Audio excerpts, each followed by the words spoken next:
Fried rice చేసుకుందామండి. వాటి కోసం అయ్యి బీన్స్, క్యారెట్, క్యాప్సికమ్ చిన్న ముక్క, ఇదిగోండి 2 కోడిగుడ్లు. ఎగ్ ఫ్రైడ్ రైస్ చేసుకోవడానికి ఆయిల్ వేసుకుందామండి 3 స్పూన్లు.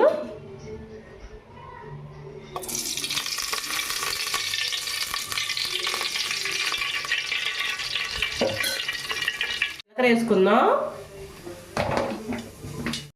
తర్వాత క్యారెట్ ముక్కలు, తర్వాత క్యాప్సికము, తర్వాత బీన్స్.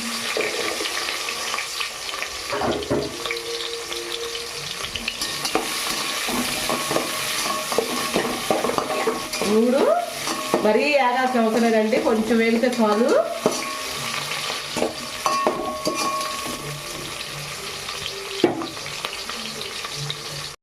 చేసుకుందాం.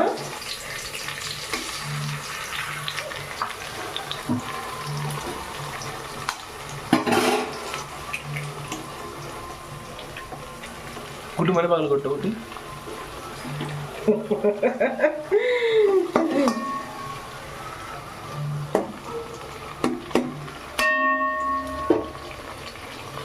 తిప్పుకుందామండి ఎరటి పెట్టి. ముగ్గురు పెద్ద అవ్వాలంటే కాస్త ఆగాలి కదా. ఆగాలి, అసలు ఆయిల్ మరీ తక్కువ వేపించాము కదా మనం, కింద మాడిపోతుంది. అందుకని హైలోనే ఇది మంట అంతా చేయాలి నాన్న, మనం సిమ్లో పెట్టకూడదు. హైలోనే మొత్తం సెట్టింగ్ అయిపోవాలి మనకి.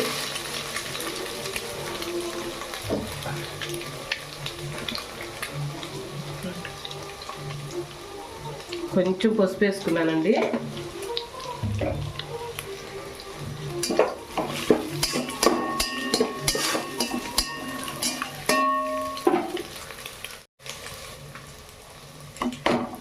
రెండు స్పూన్లు కారపొడి,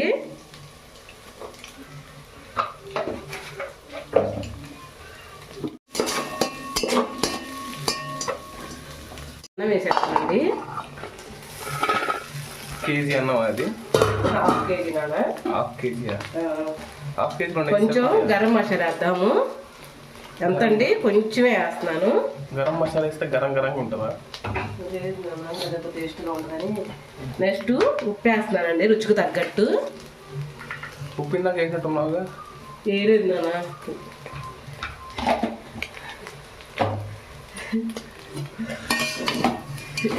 గ్యాస్ అయితే ఆపుకోలేదండి, ఆపుకోకూడదు.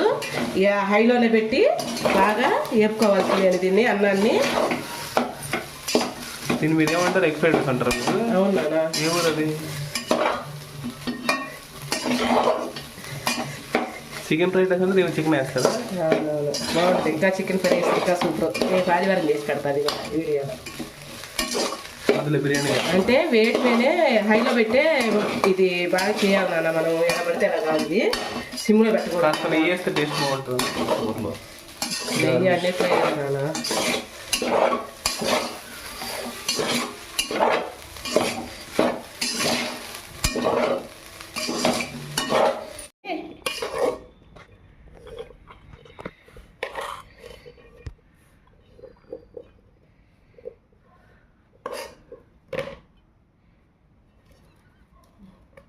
కన్నా బంగారం, తిని చూసి టేస్ట్ ఎలా ఉందో చెప్పినానా? టేస్ట్ చేయనా?